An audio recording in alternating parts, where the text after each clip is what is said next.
Hello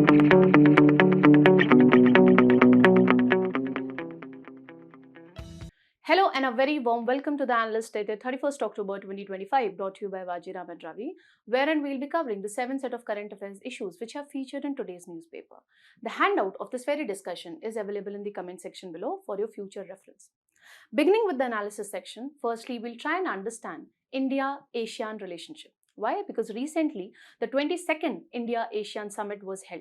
So in this backdrop, we'll try and understand that why this grouping is significant for India, what all challenges are there, and what steps needs to be taken in order to strengthen our relationship with this particular grouping. Moving on to the second topic, as recently the government has taken a decision that it would be introducing AI curriculum from the next academic year in the schools. So in this backdrop, we'll try and understand that what are going to be the intended benefits of this particular step and what all challenges we are going to witness with respect to the same. And lastly, we'll try and understand that what steps the government need to take in order to make sure that we have a future-ready workforce. For this, how we can effectively integrate the AI curriculum in the schools. Moving on to the simplified section, herein we'll be covering the 5 set of current affairs issues in the most simple manner possible. And we'll also be doing the value addition, which would be relevant from prelims perspective. So stay tuned. So now, beginning with the first topic, which is dealing with India-ASEAN relationship. This particular topic we can associate with GS paper 2. Why are we discussing India-ASEAN relationship? Because recently, the 22nd India-ASEAN Summit was held at Kuala Lumpur. Now, the first thing that we'll be looking into is certain prelim pointers, okay, with respect to this particular grouping, ASEAN. So, it stands for Association of Southeast Asian Nations, and this grouping came into picture way back in 1967 with the signing of Bangkok Declaration. And this declaration was signed by its 5 founding members. Those were Indonesia, Malaysia, Philippines, Singapore and Thailand. Later on, these 5 members joined this particular grouping. And the recent one which became a member of this particular grouping is Timor-Leste. Okay, so now it is a 11-member grouping. Previously, it only had 10 members, but now it has 11 members. Now, coming to the mains analysis, we need to understand that why ASEAN as a grouping is significant for India. First and foremost reason is it helps India in geopolitical balancing. Because we all are aware of the trade tension which time and again continues between USA and China. Always trade war is going on between these two major powers. Although today, if you have read the newspaper, there is some good news. The tensions has actually, reduced. Why? Because USA has agreed that it would be reducing the tariff which it would be imposing on Chinese goods entering into American market. And on this respect, China has, committed that it would allow the supply of rare earth elements.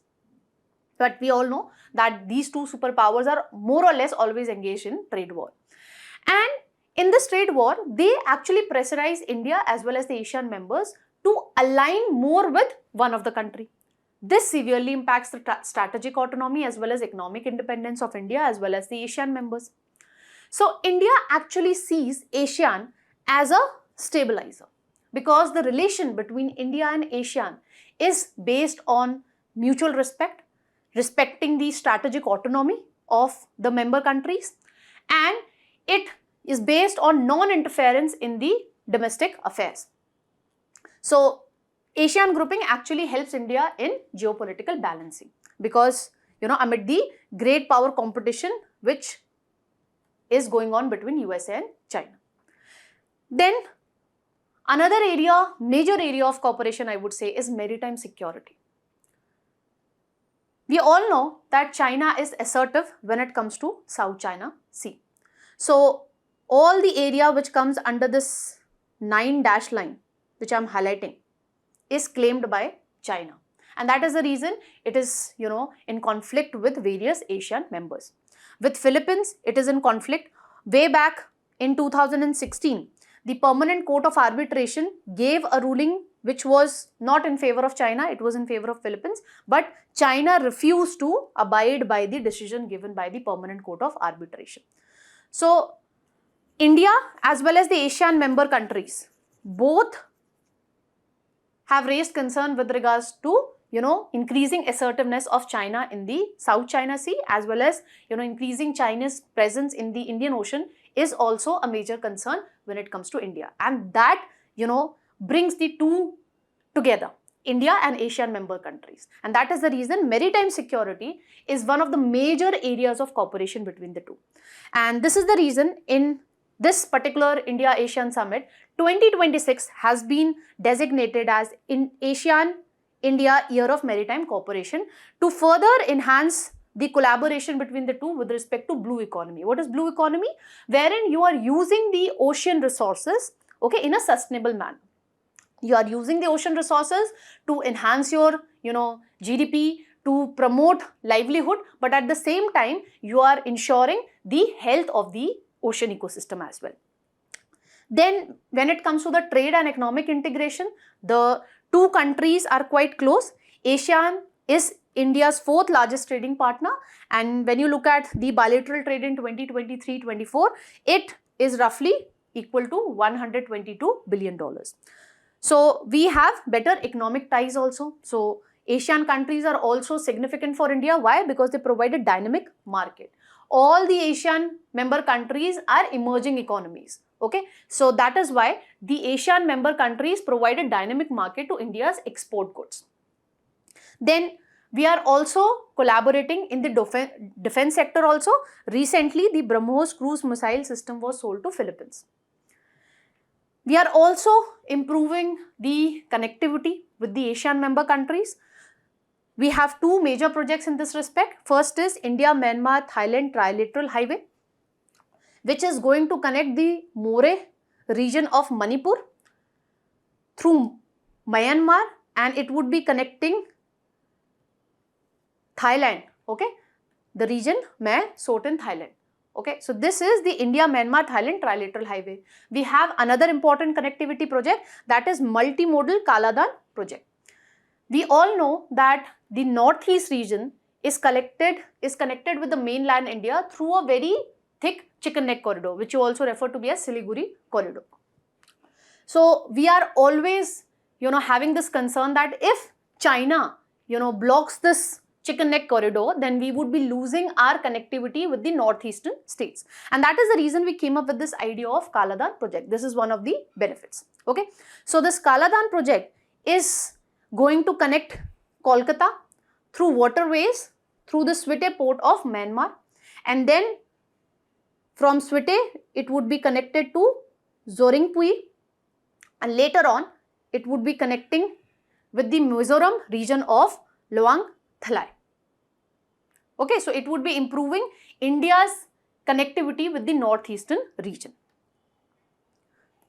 So we have this regional connectivity projects also, and we have strong people-to-people ties also. And in order to give boost to this strong people-to-people ties, because of the Buddhism link also, we have strong people-to-people ties. And to give further boost to this thing, recently, the recent held summit, there was a proposal to set up a center for Southeast Asian Studies at the Nalanda University, which would be enhancing academic and cultural exchange, okay, between India and ASEAN member countries.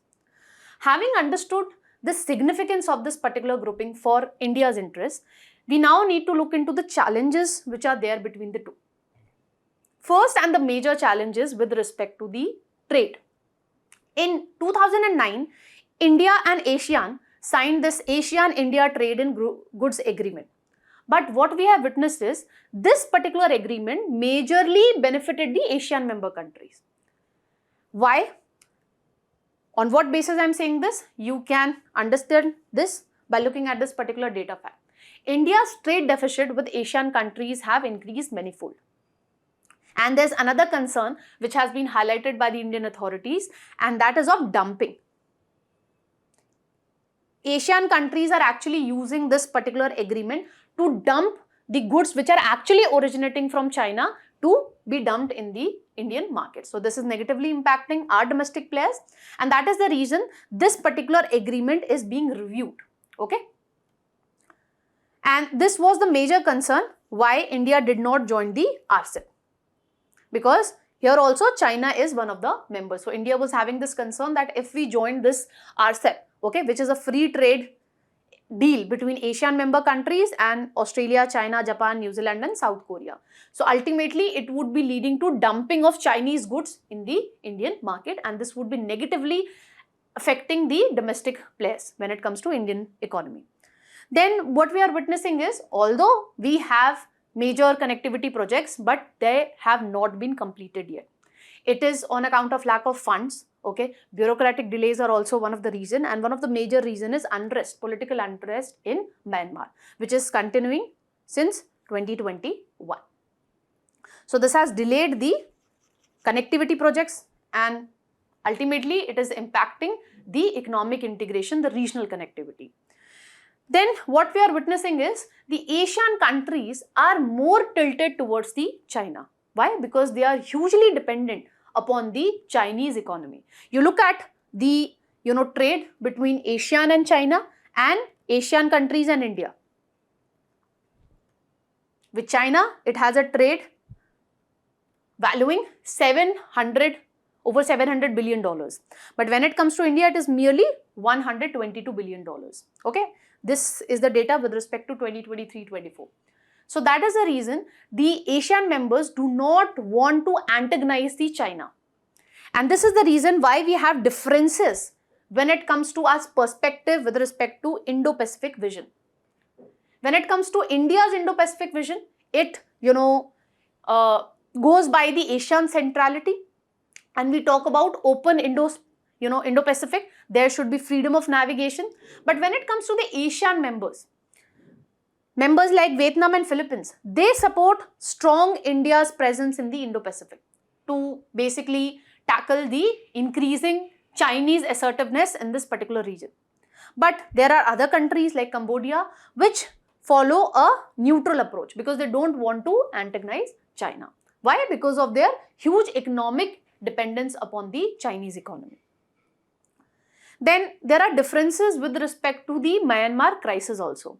So a military coup took place in 2021, and from that onwards, Asian members basically came up with a 5-point consensus. Okay, that there should be democratic dialogue, peaceful means should be adopted, the member countries should not supply arms, etc.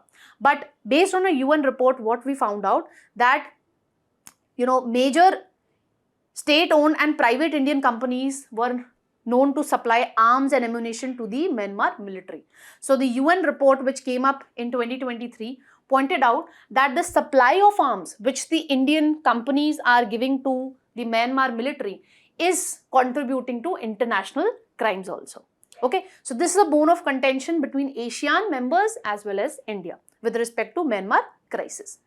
Then there are issues with respect to data protection. Although when it comes to India's UPI, it has been successfully integrated with Singapore's PayNow. Okay, but this is an exception. Normally when it comes to ASEAN, they prefer liberal digital trade regime. But when it comes to India, we enforce data sovereignty rules. For example, RBI has come up with this guideline that when it comes to the financial data, okay, that needs to be stored within the data centers which are physically established in India. Okay, that data we cannot allow to be transferred to other countries. Okay, so this is another bone of contention between the two countries. Now, having understood the significance, having understood the challenges, let's now understand that what more needs to be done so that we can further enhance our ties with the ASEAN grouping. First and foremost, we need to enhance the connectivity. Regional connectivity need to be enhanced with the ASEAN member countries, and that would give further boost to the economic relation or the trade ties. For this, we need to fast track the connectivity projects, and in this respect, India and ASEAN members can come up with the PPP. Okay, they can look into the public-private partnership models so that we can address the funding constraints that are there. That would help us, complete the connectivity projects in a timely manner. Then we need to revise the agreement that we had with the ASEAN countries in the goods trade. So in this respect, what India needs to do, it needs to raise its concern with respect to the issue of dumping of Chinese goods, okay, which is coming via the ASEAN member countries and it is being dumped in the Indian economy. So in this respect, India and ASEAN should effectively enforce the rules of origin provision. What does this provision actually talks about? That this free trade agreement, which is signed between the two countries A and B, the benefits of this free trade agreement would be given to the goods which are coming from this country B only and only if the goods are being produced in country B. The country B cannot take the benefits of free trade agreement if it is actually importing the goods from a country like China and it is just merely changing the labels. Okay, and it is saying that, okay, it is originating from, let's suppose, Malaysia or Singapore. That is not going to happen. You need to ensure that a major, portion of manufacturing is being done in this country B, that is the ASEAN members. Only then you can be allowed to take the benefits of such agreements. Okay, so rules of origin provision should be worked upon when it comes to this particular agreement. And India should also, incentivize the ASEAN member countries to sign the mutual recognition agreements, okay, with respect to skilled professionals so that there is enhanced labor mobility from India to ASEAN member countries. That would give a boost to the services sector when it comes to Indian economy. And when it comes to such goods agreement, India should also push for sector specific agreements wherein India has a competitive edge. For example, pharmaceuticals, green energy, okay, we have made great advancement in this respect. So these are other areas wherein these two countries, okay, should collaborate. Then we should also enhance our cooperation when it comes to developing the critical and emerging technologies like quantum computing, artificial intelligence, semiconductor fabrication labs, etc. so that we can reduce our reliance on China and Taiwan supply chain. And the two countries can also collaborate in other areas like blue economy, renewable energy, okay, maritime security, etc. For maritime security, which is, the major area of cooperation between India and ASEAN countries, to further strengthen, okay, this maritime security aspect, the two actually need to come up with joint patrolling exercises, should organize more naval exercises, and there should be better intelligence sharing also. And to make sure that there is an institutional mechanism in place so that strategic dialogue with respect to maritime security could be carried out, okay, in a systematic manner. For this, the two can actually come up with a India-ASEAN Indo-Pacific Security Forum. This would further strengthen the maritime security between India and ASEAN members. And then we need to foster supply chain resilience. So the two countries should come together and they should produce together. Okay, that is what is co-manufacturing. So in this respect, the government can provide some sort of tax incentive to the companies which are, belonging to the ASEAN member countries. And we can also, enhance our cooperation when it comes to the space technologies also. So co-manufacturing should be worked upon. This would help us in reducing our reliance on China supply chain. That's all that we need to know with respect to this particular topic. I have framed a practice question for you people. So do practice this question and let us know your answers in the comment section. With this, let's move on to the next topic. Now, recently, the government has taken a decision and the Ministry of Education has notified recently that AI curriculum would be introduced from 3rd class onwards from the next academic year. Okay, not from this academic year, but from the next academic year. This particular topic you can associate with GS paper 2 issues relating to education. So in this topic, we'll try and understand that whether this step is in the right direction or not. Now, before we understand the benefits of this particular step and the challenges associated with this, let's just further, know about this particular decision taken by the government. So in July 2025, the government has launched the Skilling for AI Readiness initiative, wherein what we are doing, we are offering AI as a skill subject from 6th class onwards in the CBSE schools.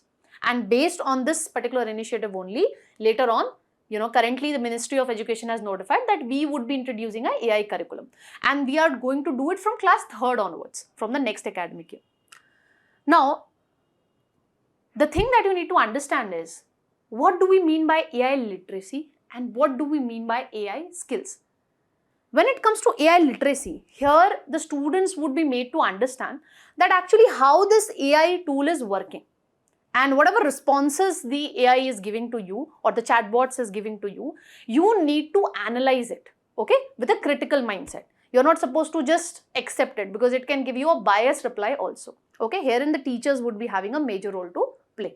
Okay, which would, teachers would be helping students to understand that you're not supposed to take the information given by, the AI chatbots as such. You need to apply critical thinking in that respect also. The another concept is AI skills. Now, when I talk about AI literacy, herein I was just understanding that, okay, how ChatGPT is working, the responses that it is giving, whether it is a biased reply, okay. If it is biased towards women over a period of time, I would understand that. But when I talk about AI skill, I am offering AI as a skill. So I would be teaching the students that how do you develop the AI tools, okay. So herein programming would be taught to the students, so that they can enter into the AI related industry. So according to the experts, the decision notified by the Ministry of Education, the experts are making this conclusion that till class 6th, maybe the government would be focusing mainly on AI literacy, okay, making the students aware that how this AI chatbots actually work, and enabling them understand that how they need to protect their privacy in this AI era. And maybe from the later classes, 11th, 12th classes, the government would be focusing majorly on AI skills, okay, wherein the students would be taught that how do you develop AI tools, better AI tools. So herein Python programming and natural language processing would be taught to the students. Now, what is going to be the intended benefits of this particular step, okay, which has been notified by the government? First and foremost, it would enable us to create a workforce which is ready to work in a tech-driven economy. Because the Niti Aayog in its report has pointed out that when you talk about the AI, it would be displacing roughly 2 million jobs in India's tech sector in the next 5 years. But at the same time, the report further points out that it is also projected to create 4 million new jobs by 2030. So these new jobs would be demanding new skill set. And that is the reason we need to provide AI skills to our future generation, okay, so that they are employment ready in this tech-driven economy. Then, when you will be providing AI skills and AI literacy, this would incentivize students to take STEM, okay, that is science, technology, engineering and mathematics as a career. Especially when it comes to the females, okay, because the girl childs usually do not adopt for STEM careers. This would incentivize them also to opt for STEM careers. Then AI can help us to move in the direction of personalized adaptive learning. So it would enable us to move away from one size fits all approach. You all have been in the classroom, same teacher is teaching you. Teacher might not understand that what is the different understanding level of 40 students which are there in the class. But herein comes the role of the AI. Through personalized adaptive learning, what we will be doing, we would be giving you a software to each student, okay, 40 students which are there in the classroom. And with the help of that software, we'll try and understand that what is your learning level. Maybe you might be weak in algebra, somebody might be weak in comprehension, somebody might be weak in understanding languages, okay. So the software would help us understand that in which subject a particular student is facing issue. And based on that understanding, that AI tool would be creating customized educational content for you. For example, if a student is weak in algebra, that AI tool would create more interactive quizzes and would make the lesson more easy for the students, okay. And this personalized adaptive learning experiment has been successful in Andhra Pradesh, wherein the learning rates have actually doubled, okay. So the Andhra Pradesh government actually partnered with CoviGenius.ai, which is an AI-powered adaptive learning solution. So AI will be helping us in improving the learning rates of the students by coming up with customized educational content. And then it is stated that it is also going to, improve the effectiveness of teachers. Why? Because we can make the AI do the repetitive tasks like assigning grades to students, then taking the attendance, etc. And the teachers can actually focus upon more constructive work. So by making use of AI, they can, understand very well that what challenges is being faced by a particular student. So based on that understanding, the teacher can come up with personalized lesson planning, okay, for understanding the different learning needs of the students, and it can also help the teachers to come up with a real-time feedback. Then it would help us in reducing the vulnerability when it comes to students. Why I'm saying reducing vulnerability? Because the experts have pointed out, no matter whether you introduce these AI curriculum in the schools or not, anyways the students are exposed to AI. And on what basis we are seeing this? A survey was carried out, okay, that is Youth Pulse survey, and the survey found out that 88% of the school students who took the survey, they were already using AI study companions. Now, if students are using this AI study companions, you need to tell them that by using this chatbot, you might be witnessing privacy related issues. So what kind of information you are supposed to, share with it, how you are supposed to use the AI. If you do not, make the students aware with respect to this, and particularly you need to make the students aware that the information which is given, by the AI chatbot might be biased towards a particular section of the Indian society, maybe minorities, maybe women, etc. So you need to make the students understand that the information being provided by the AI chatbots need to be evaluated with a critical mindset. Okay, and until unless we don't do that, the children would be consuming the information as such, and that biasness would get inherited among them as well. Okay, so in order to reduce their vulnerability also, this AI curriculum is the need of the hour. Okay, having understood the benefits, what all challenges this step is going to throw upon us? First and foremost challenge is the digital divide, which is real. If you go by the Unified District Information System for Education Plus, the recent report points out that roughly 63% of the schools have internet connections and merely 65% of them have computers. How are you going to effectively enforce or implement this AI curriculum when it comes to the schools which are there in the rural areas, where we have shortage of teachers also? And that brings me to the second challenge. We have severe shortage of the teaching staff. We are majorly dependent upon the para teachers, okay, which are not in the teaching profession for a regular time. They are hired for a contractual basis. And the article in today's newspaper highlights that 9% of the schools in India have just one teacher. 35% have less than 50 students and 2 teachers. So keeping in mind the severe shortage of teachers that we have in the Indian education system, how are you going to make sure that teachers perform that crucial role of training the students that how to effectively use the AI with a critical mindset? Then we have another challenge, that is upskilling this huge teaching force that we have. The government would have to make sure that it upskills or providing the new skill set with respect to how to use this AI chatbots and education tools to roughly 1 crore educators in India. That is a huge task. Because until and unless a teacher does not know that how to actually critically evaluate the information being provided by the ChatGPT, how the teacher would be able to explain that to the students. I have seen many of the students using ChatGPT, that's fine. Toppers have also suggested that you can copy the link, you can ask the ChatGPT to summarize. But wherever you are not able to understand the things, please go and connect to the mentors and the teachers. Because the simplified manner in which they can explain you, maybe the GPT might not be able to do that. Majority of the students don't listen to the analyst because they use ChatGPT for summarizing the content.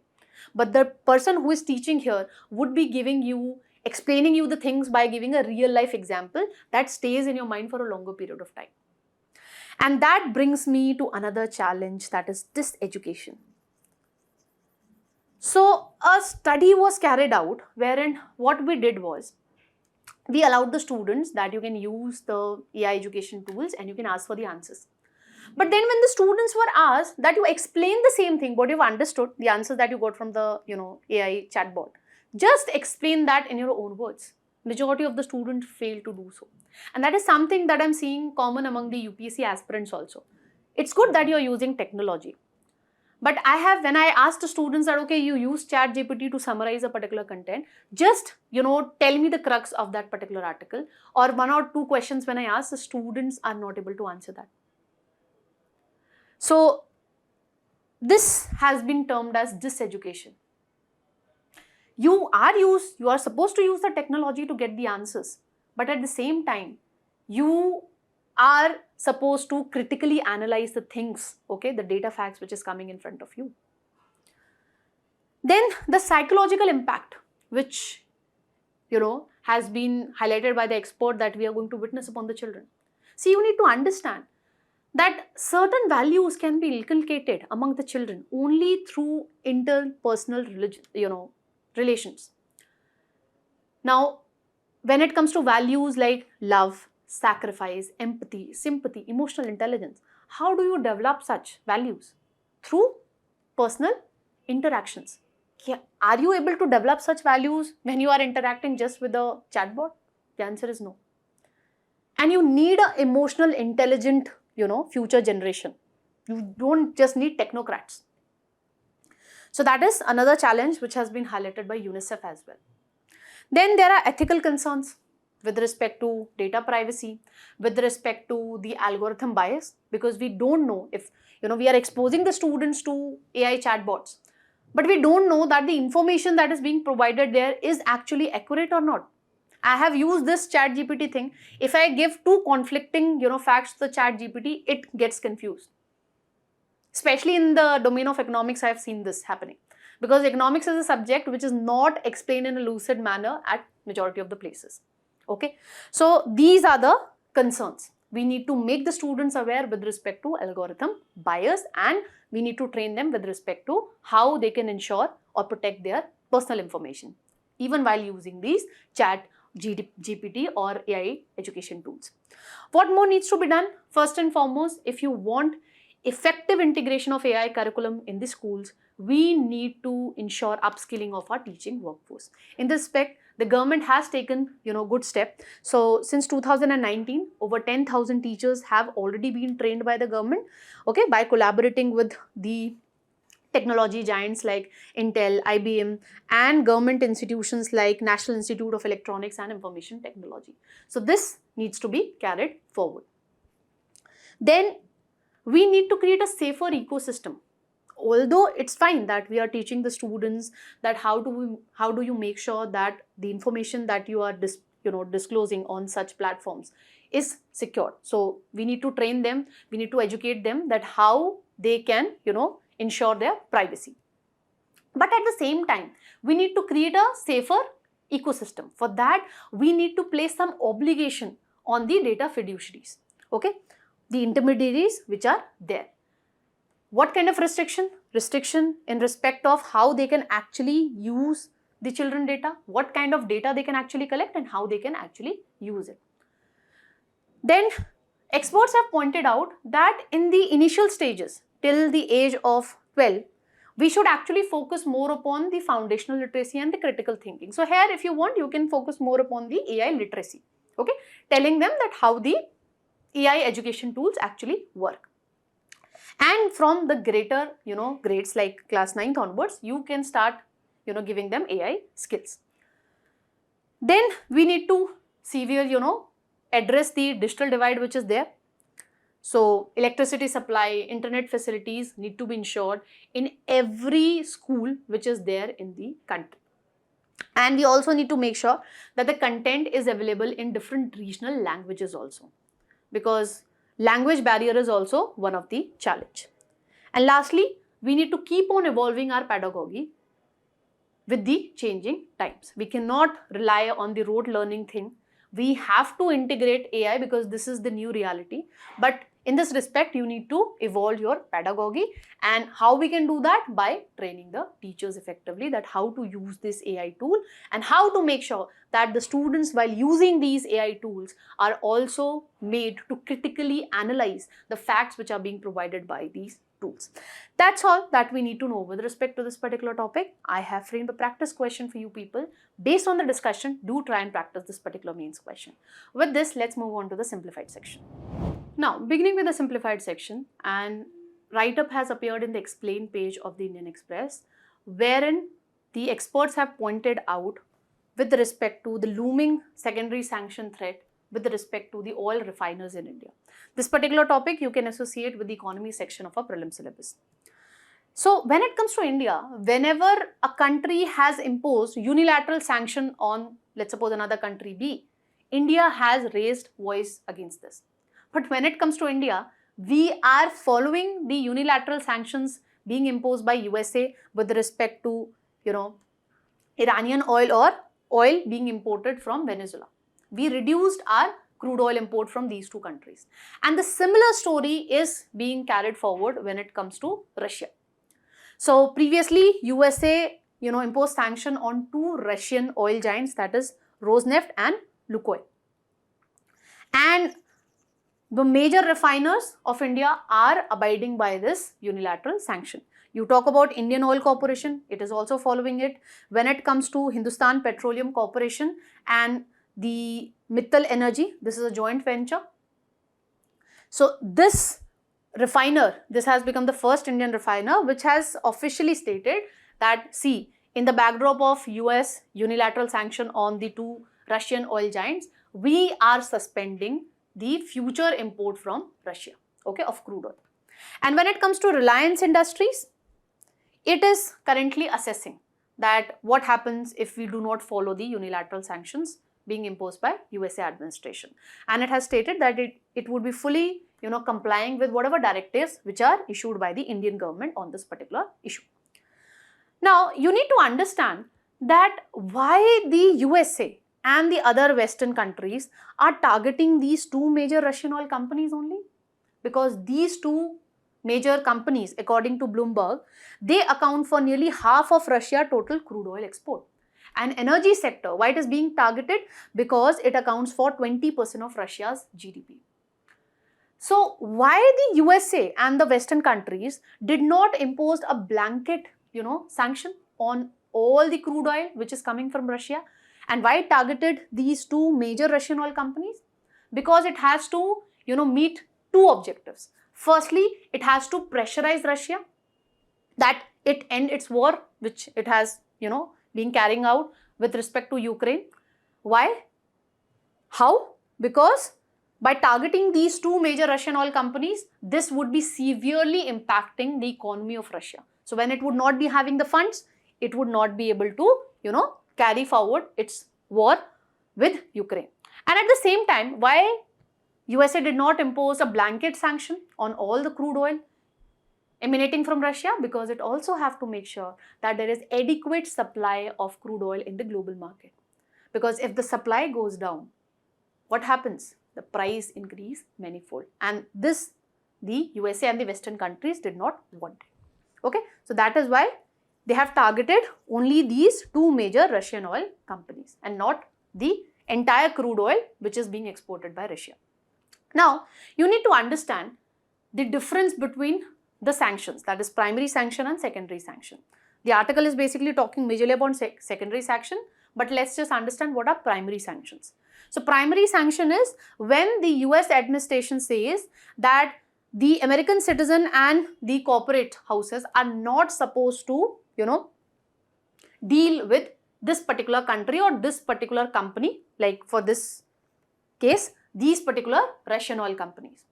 This is primary sanction. Secondary sanction is when it is designed to prevent third-party countries like India. Now, the oil refiners in India, they are like a third party. USA has imposed this sanction, but the third-party companies like in India, they are following this unilateral sanction. Although, when it comes to secondary sanction, it's not like USA is going to impose some monetary penalty on you. What it is going to do then? It would be stopping your access to US financial markets. And the thing that we need to understand is why it is so that, countries at, times they follow this unilateral sanctions being imposed by USA. The reason being the global dominance of US dollar, because majority of the international trade which is being carried out, the settlement is being done in US dollars. And majority of the companies, your banking system is connected with the American financial system. So through secondary sanctions, what the US administration actually does, it would be cutting off the foreign parties from access to US financial and commercial market if the entities carry out, business with in a manner which is considered detrimental to US foreign policy. So if in this case, the Indian refiners, if they, continue to import crude oil from these two major Russian oil companies, how the US administration would be responding? It would be stopping the access of those companies to US financial market. Now, what we are seeing is most of the Indian refiners have investment or they are operating in US also. They have long-standing business relation with America. So that is the reason the major, Indian oil refiners are abiding by the unilateral US sanction, because they don't want to, lose this important economic ties which they have with US and the US financial market. Almost all of India's oil is bought in dollar, so that is also one of the major concern. This means that the Indian refiners must pay overseas suppliers in American currency, and for payment to shipping and insurance services also, the payment is being done in dollars. So that is another reason why the companies in India, they are abiding by the US unilateral sanctions. It is because of the dominance of dollar and because of the huge dependence on US banking system or financial markets. Now, when it comes to India, what all concerns we are witnessing? So India is hugely dependent upon, Russian crude oil. Over 2/3 of India's Russian oil imports are from the sanctioned companies, that is these two companies. And in 2025, if you talk about, Russian oil constituted roughly 35% of India's total oil imports. So these unilateral sanctions are going to impact the prices of crude oil at which we are going to import in the recent times. Although technically if you go by, there, as I told you, there's no blanket sanction that you cannot import the crude oil from Russia. But since the refiners have this concern in mind that what if we enter into a deal that okay, not from these two Russian companies, we'll import the crude oil from other Russian companies. What if in the meanwhile USA administration come up with another sanction? So that is the reason the Indian oil refiners are not entering into further, deals with the other Russian companies as well. So what all adjustment we are doing? Due to lack of direct sanction on Russian oil, the industry is likely to shift. We are going to witness a shift in the procurement strategy. As I told you, what the company can do, either it can start buying the crude oil from another Russian company, not from these two major Russian companies. But this is also risky because you never know what Trump administration might be coming up with. Okay, so that is why it is a risky approach, because Trump basically follows a transactional approach. Anything which is not in favor of Trump administration, sanctions are imposed in that respect.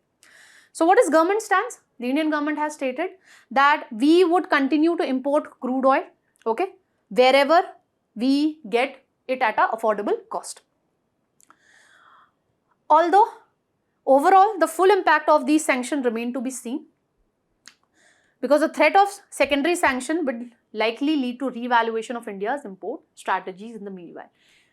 This basically means that in the meanwhile, the Indian oil refiners might start importing the crude oil from other countries. That's all that we need to know with respect to this particular topic. Let's move on to the next topic. Now today we are celebrating the National Unity Day. This particular topic you can associate with GS Paper 1 important personalities. Now what is this National Unity Day? It is celebrated every year on 31st of October, that is today. Why? To commemorate the birth anniversary of Sardar Vallabhbhai Patel, who played a very crucial role when it comes to unifying the India, especially the princely states. We started celebrating this particular day from 2014, and while we were celebrating the National Unity Day in 2015, the Honorable Prime Minister came up with the Ek Bharat Shresth Bharat initiative, okay, which intend to further enhance the cultural connect among the people of India belonging to different regions, okay, further following the idea of unity. And this year is important. Why? Because this year marks the 150th birth anniversary of Sardar Vallabhbhai Patel. So in the next prelims, you might get a question on this thing. Now, when it comes to Sardar Vallabhbhai Patel, he was born in 1875 in Gujarat. He played a very crucial role when it comes to Indian national movement. So he participated in Kheda Satyagraha, wherein he secured exemption from land revenue payments due to crop failure. Okay, because there was drought, there was crop failure. So this Kheda Satyagraha was basically demanding exemption from paying the land revenues. Then in non-cooperation movement, what he did, he left his legal profession and he advocated to the people that you should boycott the British goods. Then in Bardoli Satyagraha, he led the resistance against an unjust tax increase. This gave the title of Sardar to Sardar Vallabhbhai Patel. He presided the Karachi session of the Indian National Congress in 1931, and this was a very important session. Why? Because in this session, Gandhi-Irwin Pact was ratified, the resolution on fundamental rights was passed, and a resolution on national economic program was also passed. Then in Quit India movement also, he actively participated. When it comes to his contribution post-independence, he served as the Home Minister of India, as the Deputy Prime Minister. He played a crucial role in integration of the princely states. We had over 560 princely states, and with his diplomacy, he integrated all the princely states. And with this effort, he actually prevented the balkanization of India. And this gave him the title of Iron Man of India, because he united the different princely states. And he is also considered to be as the father of All India services, because he led the foundation of All India services, and he stated that the All India services are actually a steel frame. And since, he in his speech way back in 1947, he called civil servants as the steel frame of India. That is the reason the 21st April is celebrated as the National Civil Services Day annually. Now, when it comes to his death, he passed away in 1950, and Statue of Unity was created way back in 2018 to pay a tribute for his legacy in terms of unity in diversity. When you talk about Statue of Unity, it is the world's tallest statue. It is situated in Gujarat, and it is near the Narmada River, near the Sardar Sarovar Dam. We have a PYQ on this respect. It is basically related to Kheda Satyagraha. So we have already discussed this. Do let me know the answer to this particular question. With this, let's move on to the next topic. Now, the good news is USA has given India a 6-month waiver to use the Iran Chabahar port. This particular topic we can associate with the prelim section, that is places in news. So, in 2015, we have entered into a agreement with Iran that we would be jointly developing the Shahed Beheshti port at Chabahar. But later on, USA imposed sanction. But in 2018, USA gave, waiver with respect to the sanctions. Why it gave the waiver way back in 2018? Because this Chabahar port was supposed to help the Afghanistan. Okay, USA has stakes in Afghanistan. But then again, in September this year, USA administration, the Trump administration, known for, great decisions, again it imposed sanctions on us. And then again, from, 29th of October, USA has given us a relief that, okay, you can use the Chabahar port for next 6 months. So now we will be able to use the Chabahar port to, provide essential commodities to Afghanistan. Essential commodities like food grains, medical products that could be sent through the Chabahar port. Now in this respect, let's just understand certain prelim pointers with regard to this particular port. So in May 2016, India, Iran and Afghanistan, they entered into a trilateral agreement that we would be establishing an international transport and transit corridor, which was known as Chabahar port. So when you talk about the Chabahar port, it is the deep water port which is located in the Sistan Balochistan province of Iran, and it is the closest Iranian port to India. It is on the Gulf of Oman, as you can see here, at the mouth of Strait of Hormuz. It has two main ports. One is Shahid Kalantri port and one is Shahid Beheshti port. India is going to develop this Shahid Beheshti port. When it comes to the Chabahar port, we are going to construct a rail line from Chabahar port to Zahedan till here. Okay, and then later on we will be connecting it with the Kabul region of Afghanistan. It is the only Iranian port which have direct access to Indian Ocean.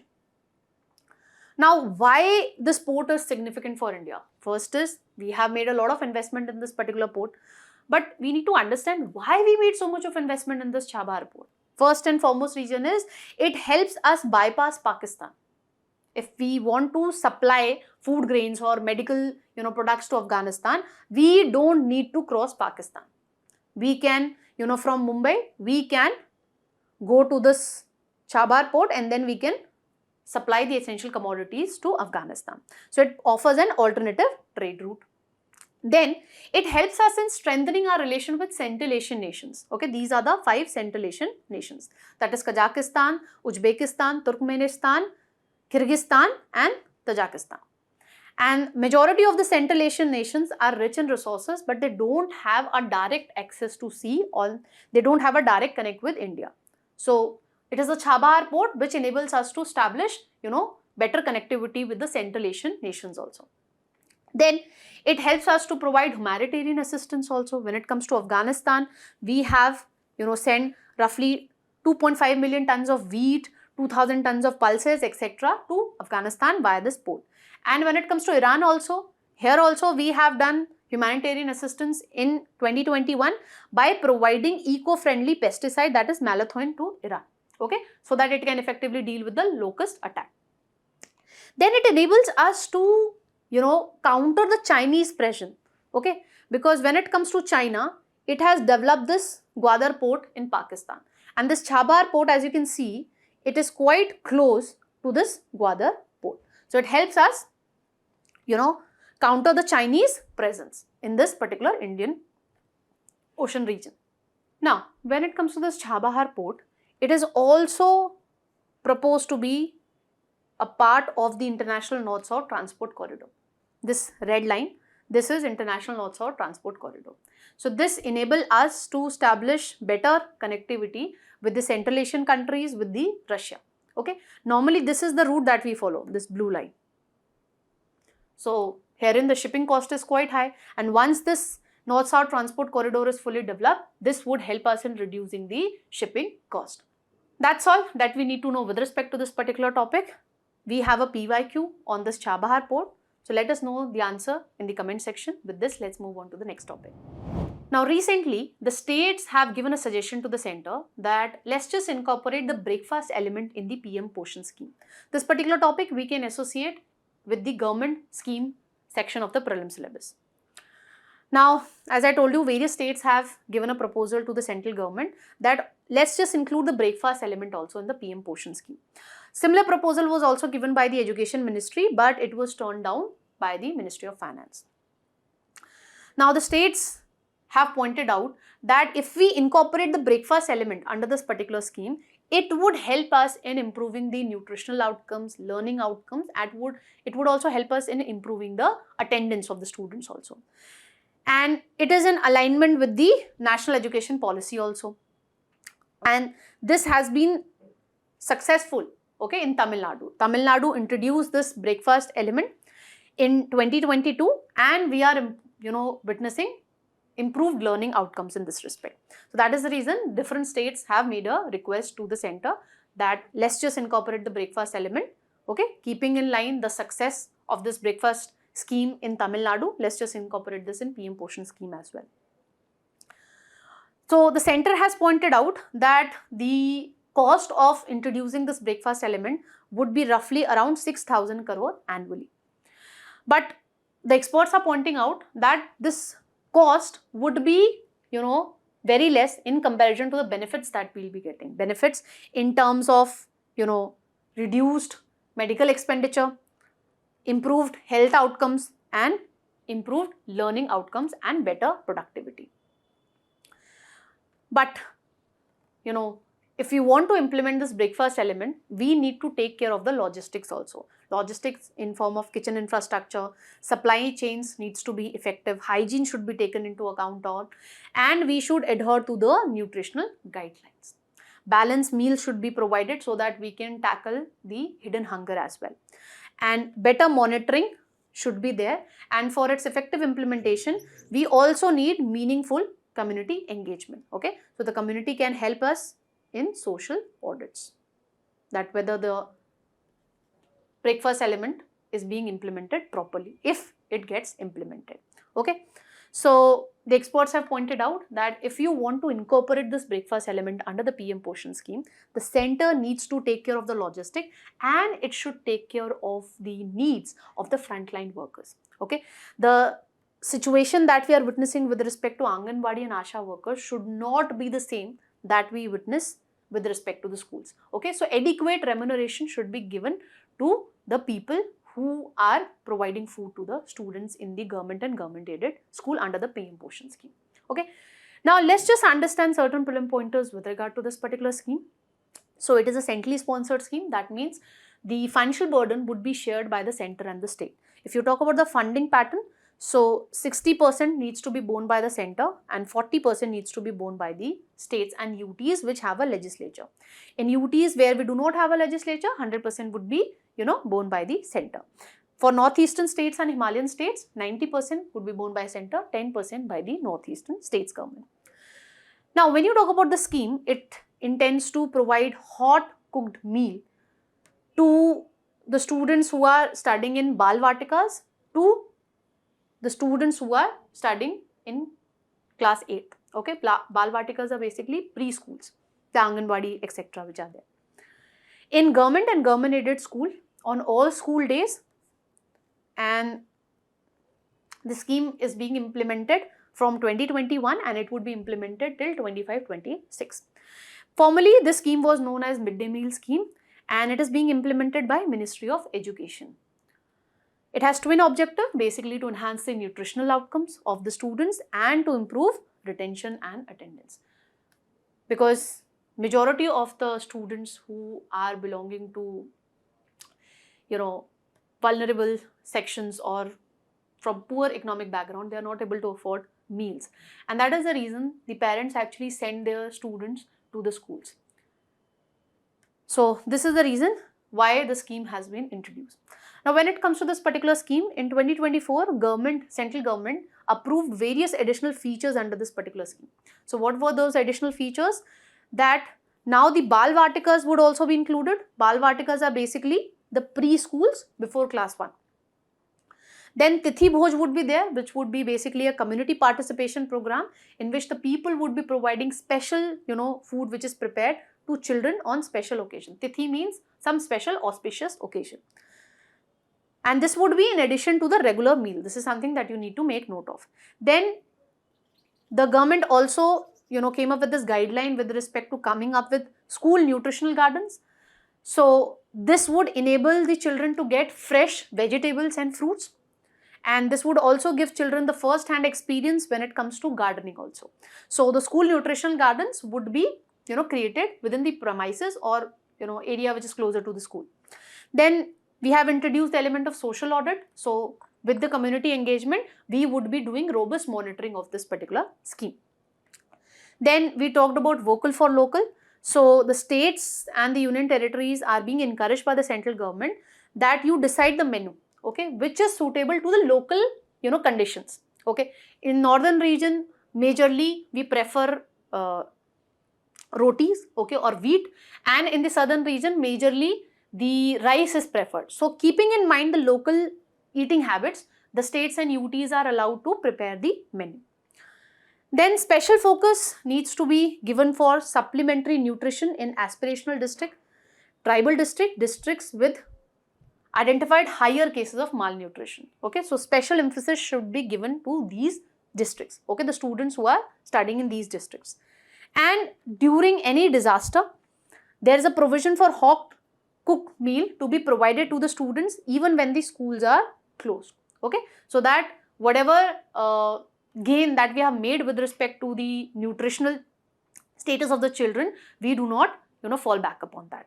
So even during the disaster, there's a guideline that even when the schools would be closed, then also the hot cooked meal would be provided to the students, and this would be the responsibility of the state governments and the UT government. Then when the guidelines that were issued by the central government in 2024, the central government also, took care of this thing, that whatever vegetables or fruits are being procured, okay, or whatever edible items are being procured, you need to make sure that they have the egg mark quality, okay.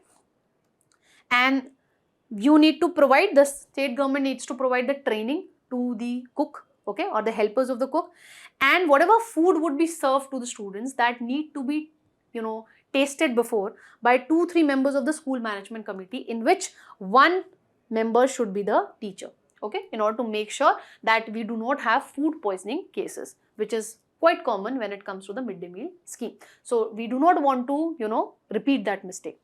So that's all that we need to know with regard to this particular topic. Let's move on to the next one. Now, recently, the Union Law Ministry has notified that Justice Suryakant would be taking over as the 53rd CGI of India. This particular topic we can associate with the polity section. That is what has been written here. When it comes to Justice Suryakant, he has worked as the chairman of NALSA, that is National Legal Services Authority, which basically provide legal advice to the people who are unable to afford the legal services, okay. And he has served as a member of various committees of Indian Law Institute. Now, what is important from our exam perspective is prelim facts related to this office of Chief Justice of India. Now, what all qualification a person needs to be appointed as CGI? So, that person needs to be a citizen of India. He should have or she should have served as a judge of a high court for at least 5 years, or he should or she should be an advocate in High Court for at least 10 years, and that person needs to be considered as a distinguished jurist by the President of India. Now, when it comes to appointment, it is the President who would be appointing CGI under Article 124 Clause 2 of the Indian Constitution. So, outgoing CGI would be recommending that who would be his next successor. And this should be based on seniority. Seniority is based on how much time you have served. Now, the Union Law Minister forwards the recommendation to the Prime Minister, who then advises the President.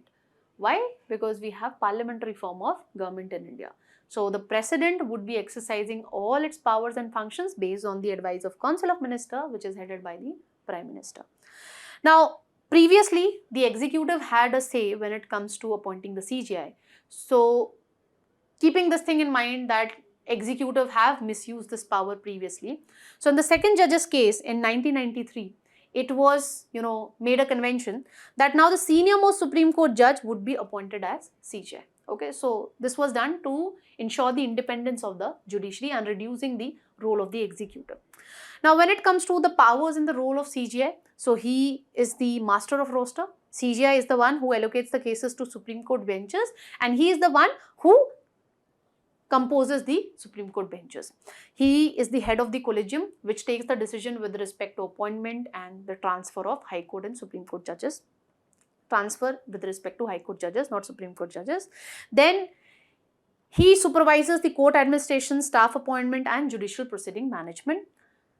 You need to keep in mind, although CGI is the one who, decides the composition of Supreme Court benches, he is the one who allocates the cases to Supreme Court benches, but then also CGI is first among equals. He is not superior, okay, when it comes to judicial powers over the other judges. And with the approval of President, the CGI can change the seat of Supreme Court from Delhi to any other place. When it comes to removal, the process is similar as we witness with respect to Supreme Court judges. That means the President can remove the CGI only when a motion in this respect has been passed by both houses of the Parliament through a special majority. Special majority, basically a majority of total members of the House and 2/3 of the members present and voting. And this could be done on what 2 grounds? You need to let me know in the comment section. With this, we have come to end of today's analysis. Quiz would be coming right up next. So don't forget to practice the quiz and check your knowledge. Till then, keep smiling, keep learning. Have a great day, all of you.